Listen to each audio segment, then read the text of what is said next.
ವೀಕ್ಷಕರೆಲ್ಲರಿಗೂ ಸಾಪ್ತಾಹಿಕ ಭವಿಷ್ಯವಾಣಿ ವಿಶೇಷ ಕಾರ್ಯಕ್ರಮಕ್ಕೆ ಸ್ವಾಗತ. ಸ್ನೇಹಿತರೆ, ಜೂನ್ ತಿಂಗಳ ಈ ವಾರದಲ್ಲಿ ಗಜಲಕ್ಷ್ಮಿ ಮತ್ತು ಲಕ್ಷ್ಮೀನಾರಾಯಣ ರಾಜಯೋಗ ನಿರ್ಮಾಣಗೊಳ್ಳಲಿದ್ದು, ಇದರಿಂದಾಗಿ ಅಪಾರ ಲಾಭ ದೊರಕುವುದು.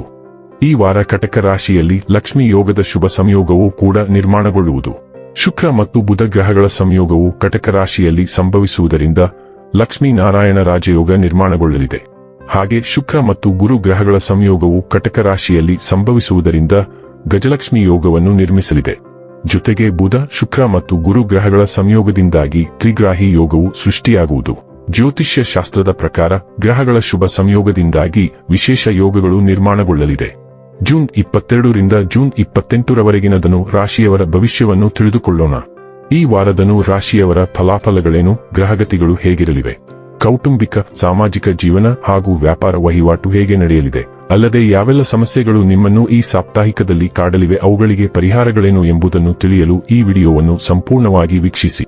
ನೀವಿನ್ನೂ ನಮ್ಮ ಚಾನೆಲ್ ಸಬ್ಸ್ಕ್ರೈಬ್ ಮಾಡದೇ ಇದ್ದರೆ ಕೂಡಲೇ ನಮ್ಮ ಚಾನೆಲ್ ಸಬ್ಸ್ಕ್ರೈಬ್ ಮಾಡಿ. ಹೆಚ್ಚಿನ ವಿಡಿಯೋ ಅಪ್ಡೇಟ್ಗಾಗಿ ಪಕ್ಕದ ಬೆಲ್ ಐಕಾನ್ ಬಟನ್ ಕ್ಲಿಕ್ ಮಾಡಿ. ವಂಶ ಪಾರಂಪರ್ಯ ಜ್ಯೋತಿಷ್ಯರು ನಂಬರ್ 1 ವಶೀಕರಣ ಸ್ಪೆಷಲಿಸ್ಟ್. ವೃತ್ತಿ, ಉದ್ಯೋಗ, ಮದುವೆ, ಹಣಕಾಸಿನ ಸಮಸ್ಯೆ, ವ್ಯಾಪಾರ, ಆರೋಗ್ಯ ಸಮಸ್ಯೆಗಳಿಗೆ ಫೋನಿನ ಮೂಲಕ ಪರಿಹಾರ. ಇಂದೇ ಕರೆ ಮಾಡಿ. ಸ್ನೇಹಿತರೆ, ಶನಿ 4ನೇ ಭಾವದಲ್ಲಿ ಇರುವುದರಿಂದ ಈ ವಾರ ನಿಮ್ಮ ಸುತ್ತಲಿನ ಜನರು ನಿಮ್ಮಿಂದ ಹೆಚ್ಚು ನಿರೀಕ್ಷೆಗಳು ಮತ್ತು ಬೇಡಿಕೆಗಳನ್ನು ಇಟ್ಟುಕೊಂಡಿದ್ದಾರೆ ಎಂಬ ಅನುಭವ ನಿಮಗೆ ಆಗಬಹುದು. ಇದರಿಂದ ಅವರ ಪ್ರತಿಯೊಂದು ಬೇಡಿಕೆಯನ್ನು ಪೂರೈಸಲು ನೀವು ನಿಮ್ಮ ಮೇಲೆ ಹೆಚ್ಚುವರಿ ಒತ್ತಡವನ್ನು ಅನುಭವಿಸಬಹುದು.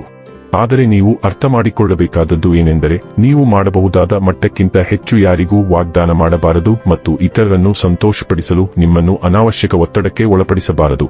ಈ ವಾರ ನಿಮಗೆ ಬುದ್ಧಿವಂತಿಕೆಯಿಂದ ಮಾಡಿದ ಹೂಡಿಕೆ ಮಾತ್ರ ಫಲಪ್ರದವಾಗುತ್ತದೆ ಎಂಬುದು ಸ್ಪಷ್ಟವಾಗುತ್ತದೆ. ಆದ್ದರಿಂದ ನಿಮ್ಮ ಪರಿಶ್ರಮದ ಹಣವನ್ನು ತುಂಬಾ ಯೋಚಿಸಿ ಸರಿಯಾದ ಸ್ಥಳದಲ್ಲಿ ಹೂಡಿಕೆ ಮಾಡುವುದು ಅಗತ್ಯವಾಗಿದೆ.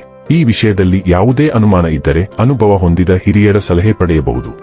ಈ ವಾರ ಕುಟುಂಬ ಸದಸ್ಯರೊಂದಿಗೆ ಹೊರಗೆ ಊಟ ಮಾಡುವುದು ಅಥವಾ ಸಿನಿಮಾ ನೋಡುವುದು ನಿಮಗೆ ಸಂತೋಷ ಮತ್ತು ಮನಃಶಾಂತಿಯನ್ನು ನೀಡುತ್ತದೆ. ಜೊತೆಗೆ ನೀವು ಪ್ರೀತಿಸುವವರೊಂದಿಗೆ ಉಡುಗೊರೆಗಳ ವಿನಿಮಯ ಮಾಡಲು ಸಹ ಈ ಸಮಯ ಬಹಳ ಉತ್ತಮವಾಗಿದೆ. 3ನೇ ಭಾವದಲ್ಲಿ ರಾಹು ಇರುವುದರಿಂದ ಈ ವಾರ ವೇತನ ಹೆಚ್ಚಳದ ಶುಭ ಸುದ್ದಿ ನಿಮಗೆ ಸಿಗಬಹುದು. ಈ ಸುದ್ದಿ ಕೇಳಿ ನೀವು ಭಾವನಾತ್ಮಕವಾಗುವ ಸಾಧ್ಯತೆ ಇದೆ. ಜೊತೆಗೆ ಈ ಸುದ್ದಿಯನ್ನು ನಿಮ್ಮ ಹಿರಿಯ ಅಧಿಕಾರಿಗಳೇ ತಿಳಿಸುವ ಸಾಧ್ಯತೆ ಇದ್ದು, ಇದರಿಂದ ನಿಮ್ಮ ಮಾನ ಪ್ರತಿಷ್ಠೆ ಹೆಚ್ಚಾಗುತ್ತದೆ. ನಂತರ ಇತರ ಸಹೋದ್ಯೋಗಿಗಳು ನಿಮ್ಮನ್ನು ಹೆಚ್ಚಿನ ಗೌರವದಿಂದ ಕಾಣುತ್ತಾರೆ. ರಾಜಕೀಯ ಅಥವಾ ಸಮಾಜ ಸೇವೆಯ ಅಧ್ಯಯನ ಮಾಡುತ್ತಿರುವ ವಿದ್ಯಾರ್ಥಿಗಳಿಗೆ ಈ ಸಮಯ ಅತ್ಯಂತ ಅನುಕೂಲಕರವಾಗಿರುತ್ತದೆ. ಇನ್ಫಾರ್ಮೇಷನ್ ಟೆಕ್ನಾಲಜಿ ವಿದ್ಯಾರ್ಥಿಗಳಿಗೂ ಈ ಅವಧಿಯಲ್ಲಿ ಉತ್ತಮ ಯಶಸ್ಸು ದೊರೆಯುವ ಸಾಧ್ಯತೆ ಇದೆ. ಕಳೆದ ಕೆಲವು ವಾರಗಳಲ್ಲಿ ನಿಮಗೆ ಬಹಳಷ್ಟು ಕೆಲಸದ ಹೊರೆ ಇತ್ತು ಮತ್ತು ಮಂಗಳವು ವೃಷಭ ರಾಶಿಯ ಕೊನೆಯ ಹಂತಗಳ ಮೂಲಕ ಚಲಿಸುತ್ತಿರುವಾಗ ಅದು ನಿಧಾನವಾಗಿ ಕಡಿಮೆಯಾಗುತ್ತದೆ ಮತ್ತು ಅದು ಹೋರಾಟಗಳ 6ನೇ ಮನೆಯನ್ನು ಬಿಡುತ್ತದೆ. ಅಲ್ಲಿಯವರೆಗೆ ಕ್ರಮೇಣ ಅಭಿವೃದ್ಧಿ ಹೊಂದುತ್ತಿರುವ ಕೆಲಸದ ವಿಷಯವು ತ್ವರಿತ ಚಲನೆಯನ್ನು ಎದುರಿಸಬೇಕಾಗುತ್ತದೆ ಮತ್ತು ಹಲವಾರು ಕೆಲಸಗಳನ್ನು ತಕ್ಷಣ ಪೂರ್ಣಗೊಳಿಸಬೇಕಾಗುತ್ತದೆ. ನೀವು ಮೇಲ್ವಿಚಾರಕರಿಂದ ಹೊಸ ಕಾರ್ಯಯೋಜನೆಗಳು ಅಥವಾ ವಿನಂತಿಗಳನ್ನು ಸ್ವೀಕರಿಸುತ್ತೀರಿ ಮತ್ತು ಈ ಬೆಳವಣಿಗೆಗಳು ವಾರವಿಡೀ ಚಟುವಟಿಕೆಯನ್ನು ಹೆಚ್ಚಿಸುತ್ತವೆ. ಸಿಬ್ಬಂದಿ ವೇಳಾಪಟ್ಟಿಗಳು ಅಥವಾ ಕೆಲಸದ ಕಾರ್ಯವಿಧಾನಗಳ ಕುರಿತು ಚರ್ಚೆಗಳು ನಡೆಯುತ್ತವೆ ಮತ್ತು ತ್ವರಿತ ಹೊಂದಾಣಿಕೆಗಳಿಗೆ ಕಾರಣವಾಗುತ್ತವೆ. ಆರೋಗ್ಯಕ್ಕೆ ಸಂಬಂಧಿಸಿದ ನೇಮಕಾತಿ ಅಥವಾ ದಿನನಿತ್ಯದ ವಿಷಯವು ಗಮನ ಸೆಳೆಯುತ್ತದೆ ಮತ್ತು ವಿಳಂಬವಿಲ್ಲದೆ ಮುಂದುವರಿಯುತ್ತದೆ. ದೈನಂದಿನ ಲಾಜಿಸ್ಟಿಕ್ಸ್ಗೆ ಸಂಬಂಧಿಸಿದ ಕುಟುಂಬದ ಜವಾಬ್ದಾರಿಗಳಿಗೆ ಒಳಗೊಳ್ಳುವಿಕೆ ಅಗತ್ಯವಿರುತ್ತದೆ. ವಾರಾಂತ್ಯದ ವೇಳೆಗೆ ನೀವು ಕೆಲಸ ಮತ್ತು ದಿನನಿತ್ಯದ ವಿಷಯಗಳಲ್ಲಿ ಸ್ಪಷ್ಟ ಪ್ರಗತಿಯನ್ನು ನೋಡುತ್ತೀರಿ. ಕರ್ಕಾಟಕ ರಾಶಿಯ ಮೂಲಕ ಚಲಿಸುವ ಸೂರ್ಯ ವಾರವಿಡೀ ಹಂಚಿಕೆಯ ಹಣಕಾಸು ಬದ್ಧತೆಗಳು ಮತ್ತು ಪ್ರಮುಖ ಒಪ್ಪಂದಗಳನ್ನು ಗಮನಕ್ಕೆ ತರುತ್ತಾನೆ. ಸಾಲಗಳು, ತೆರಿಗೆಗಳು, ವಿಮಾ ವಿಷಯಗಳು ಅಥವಾ ಜಂಟಿಯಾಗಿ ನಿರ್ವಹಿಸಲಾದ ಸಂಪನ್ಮೂಲಗಳ ಕುರಿತು ಹಣಕಾಸಿನ ಚರ್ಚೆ ನಡೆಯುತ್ತದೆ ಮತ್ತು ಪ್ರಾಯೋಗಿಕ ನಿರ್ಧಾರಗಳು ಅನುಸರಿಸುತ್ತವೆ. ಅನಿಶ್ಚಿತವಾಗಿ ಉಳಿದಿರುವ ವಿಷಯದಲ್ಲಿ ನೀವು ಚಲನೆಯನ್ನು ಅನುಭವಿಸುವಿರಿ ಮತ್ತು ಹಿಂದೆ ಲಭ್ಯವಿಲ್ಲದ ಮಾಹಿತಿಯನ್ನು ಅಂತಿಮವಾಗಿ ಸ್ವೀಕರಿಸಲಾಗುತ್ತದೆ. ಕೆಲಸದಲ್ಲಿ ಬಜೆಟ್, ಹಣಕಾಸು ಅಥವಾ ಹಣಕಾಸು ಯೋಜನೆಯನ್ನು ಒಳಗೊಂಡ ಸಂಭಾಷಣೆಗಳು ನಡೆಯುತ್ತವೆ ಮತ್ತು ಭವಿಷ್ಯದ ಕ್ರಿಯೆಗಳ ಮೇಲೆ ಪ್ರಭಾವ ಬೀರುತ್ತವೆ. ಕುಟುಂಬದ ಸದಸ್ಯರು ದೀರ್ಘಾವಧಿಯ ಬಾಧ್ಯತೆಯ ಬಗ್ಗೆ ಚರ್ಚಿಸುತ್ತಾರೆ ಮತ್ತು ಅದನ್ನು ಪರಿಹರಿಸಲು ವ್ಯವಸ್ಥೆಗಳು ನಡೆಯುತ್ತವೆ. ಒಂದು ಪ್ರಮುಖ ದಾಖಲೆ ಅಥವಾ ಅನುಮೋದನೆಯು ಸ್ವಲ್ಪ ಸಮಯದ ಕಾಯುವಿಕೆಯ ನಂತರ ಗಮನ ಸೆಳೆಯುತ್ತದೆ. ಸಿಂಹ ರಾಶಿಯಲ್ಲಿ ಶುಕ್ರನು ಈ ವಾರ ಪ್ರಯಾಣ, ಶಿಕ್ಷಣ ಮತ್ತು ಭವಿಷ್ಯದ ಯೋಜನೆಗಳಿಗೆ ಸಂಬಂಧಿಸಿದ ಆಹ್ಲಾದಕರ ಬೆಳವಣಿಗೆಗಳನ್ನು ತರುತ್ತಾನೆ. ಆಹ್ವಾನ ಬರುತ್ತದೆ ಅಥವಾ ಪ್ರಯಾಣ ವ್ಯವಸ್ಥೆಗಳು ಸಂಭವಿಸುತ್ತವೆ. ಇದು ಮುಂಬರುವ ಪ್ರಯಾಣದ ಬಗ್ಗೆ ಉತ್ಸಾಹವನ್ನು ಸೃಷ್ಟಿಸುತ್ತದೆ.